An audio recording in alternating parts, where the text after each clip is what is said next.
Le thème 47 nous parle de la France en Europe pendant la période napoléonienne.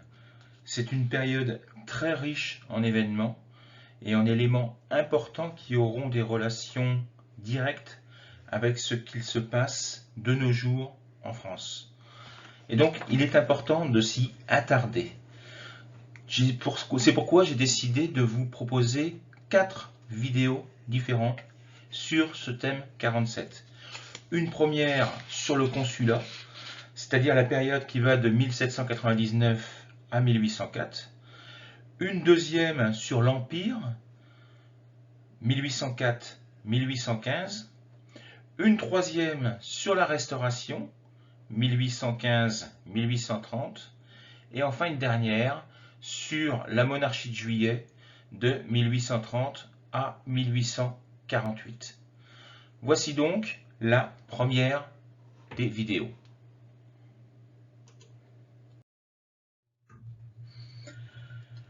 Le 1er octobre 1795, le Directoire succède à la Convention.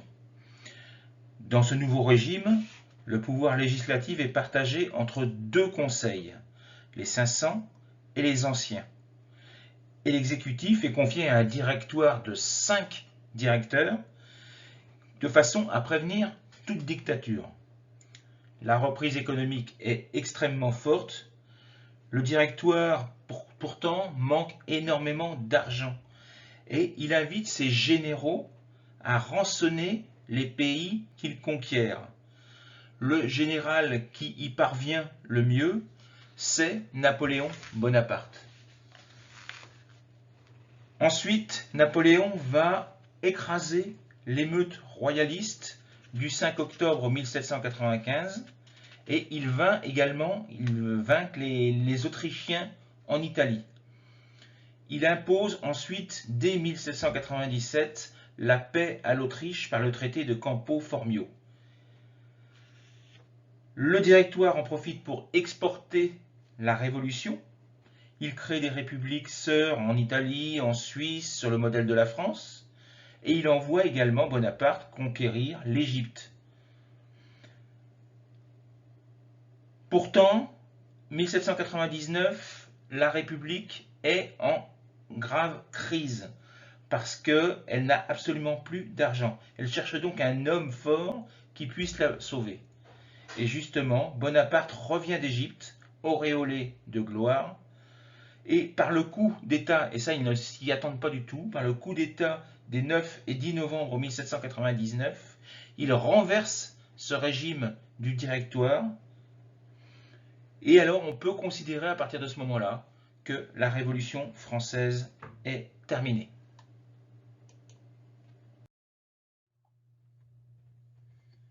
Donc nous l'avons vu, le 10 novembre 1799, Napoléon Bonaparte réalise un coup d'État qui renverse le Directoire. Son projet, il est clair. Il a dit que la révolution est fixée aux principes qui l'ont commencée, elle est finie. Il faut à la nation un chef. Et pour la mettre en application, son premier acte est de remplacer les 5 directeurs par 3 consuls. Et il se nomme lui-même au poste de premier consul.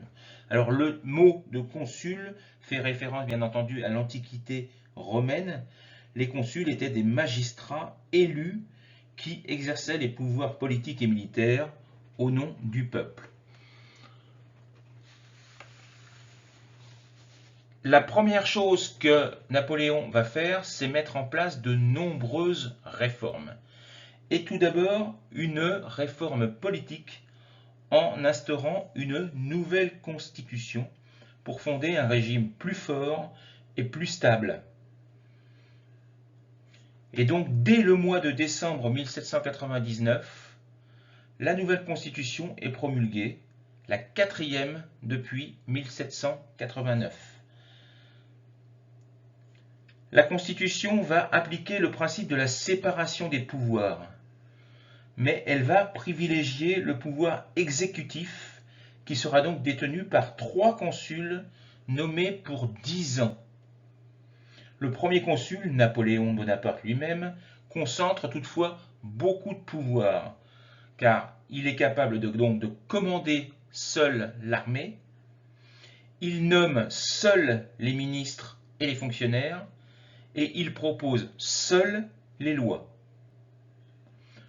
A l'inverse, le pouvoir législatif est affaibli car il est fragmenté en 4 assemblées.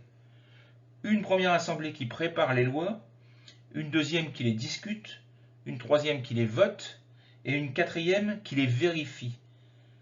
Et en plus, c'est le premier consul qui nomme lui-même les membres des premières et dernières assemblées. Il a donc ainsi l'avantage d'être au début et à la fin de chaque loi. C'est pourquoi la séparation de pouvoir n'est en fait qu'une façade.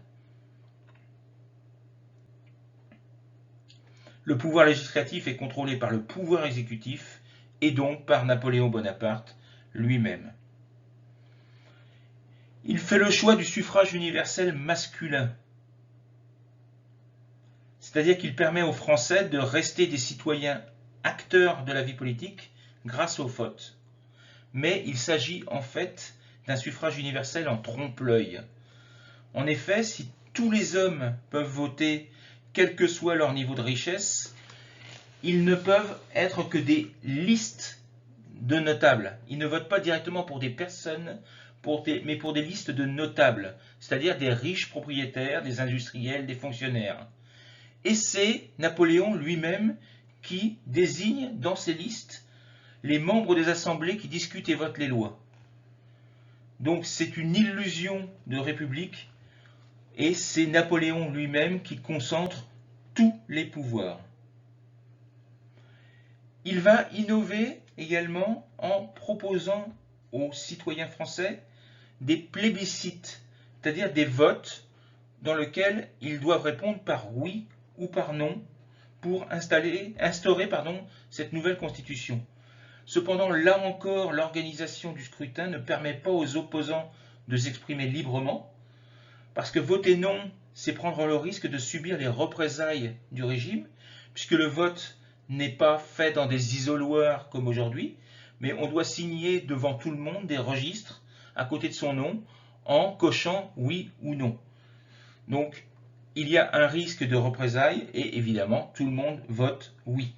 Et d'ailleurs, en février 1800, sur 7 millions de citoyens, 3 millions ont voté oui, il y a donc beaucoup d'abstention quand même, mais seulement 1600 personnes ont voté non. Il va également faire une réforme administrative. Donc l'objectif, c'est de mettre en place une administration sur le terrain qui soit efficace, qui soit loyale, obéissante, centralisée et surtout chargée de mettre en place la politique qui a été décidée par Napoléon lui-même. Il crée la fonction de préfet en 1800 et chaque préfet va représenter Napoléon Bonaparte dans tous les départements. Leur mission donc consiste à empêcher de nouvelles journées d'insurrection et de s'assurer que les citoyens assument leurs devoirs en participant à la conscription, c'est-à-dire le service militaire obligatoire, qui n'existe plus en France depuis 1999, mais qui, à l'époque, était quand même de 5 ans. 5 années de conscription de l'âge de 20 ans jusqu'à l'âge de 25 ans. Et donc les préfets vérifient également que les citoyens payent leurs impôts. Napoléon va également créer des lycées pour justement former ces futures élites de la nation. Et il va instaurer également la Légion d'honneur pour récompenser les fonctionnaires et les militaires de leur loyauté, pour, entre parenthèses, service rendu à la nation. Donc, cette Légion d'honneur est créée, elle également, en 1802. Napoléon va également mettre en place une réforme économique. Pour relancer l'investissement, il crée en 1800 un organisme de crédit qu'il appelle donc la Banque de France. Et en 1803, il met en circulation une nouvelle monnaie, le franc germinal, dont la valeur en fait dépend du poids de métal précieux qu'elle contient. Il va mettre en place également une réforme sociale. Ça consiste à créer une élite de notables, fidèles et obéissants, qui vont être chargés de prendre en main le fonctionnement quotidien de l'État.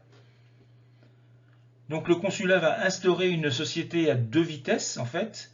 Les notables avantagés et protégés par le régime détiennent toutes les responsabilités, ainsi que les richesses, alors que la majorité de la population n'a d'autre choix que de travailler et d'obéir. Il va également envoyer un signal d'apaisement à tous les ennemis de l'impérialisme. Donc il cherche à accélérer la réconciliation nationale. Et pour ça, il a une stratégie. Il va donner à tous les ennemis du régime impérial une bonne raison de l'aimer. Donc par exemple aux chrétiens français et étrangers, il va leur envoyer un signal d'apaisement en signant le Concordat, qui est synonyme de paix, avec le pape Pie VII en 1801. Et ce texte met un terme à la déchristianisation menée par la République depuis 1793. Donc il redéfinit les relations entre l'État et l'Église. Les chrétiens se voient également accorder la liberté de culte. Toutefois, les membres du clergé deviennent des fonctionnaires payés par l'État et contraints de prêter serment de fidélité au premier consul. Napoléon va également monnayer le retour des nobles royalistes et des chrétiens qui avaient émigré en leur confiant des postes de fonctionnaires. Mais il y a également une dernière chose que Napoléon va mettre en place, c'est le code civil. Il déclare d'ailleurs « Ma vraie gloire n'est pas d'avoir gagné 40 batailles, mais ce que rien n'effacera et vivra éternellement, c'est mon code civil. » Donc, il s'agit en fait d'un livre juridique composé de plus de 2000 articles qui réglemente ou codifie les relations qu'entretiennent les citoyens français dans la vie civile. Donc il aborde des aspects du quotidien, aussi variés que le droit des personnes, le droit du mariage, le droit du travail, le droit du commerce. Et donc il permet aux juges, qui sont élus, bien sûr, de disposer d'un socle commun pour rendre la justice de façon équitable. Il confirme dans tous ses articles les principes d'égalité de tous devant la loi et l'impôt. Il fait de la propriété un droit fondamental. Cependant, il faut noter que c'est également un outil de maintien de l'ordre social, puisque la famille, cellule de base de la société, est placée sous l'autorité exclusive et absolue du père. Et dans le monde du travail, les déplacements des ouvriers sont surveillés et les grèves sont interdites. Nous allons voir comment Napoléon va passer à un niveau supérieur avec l'Empire.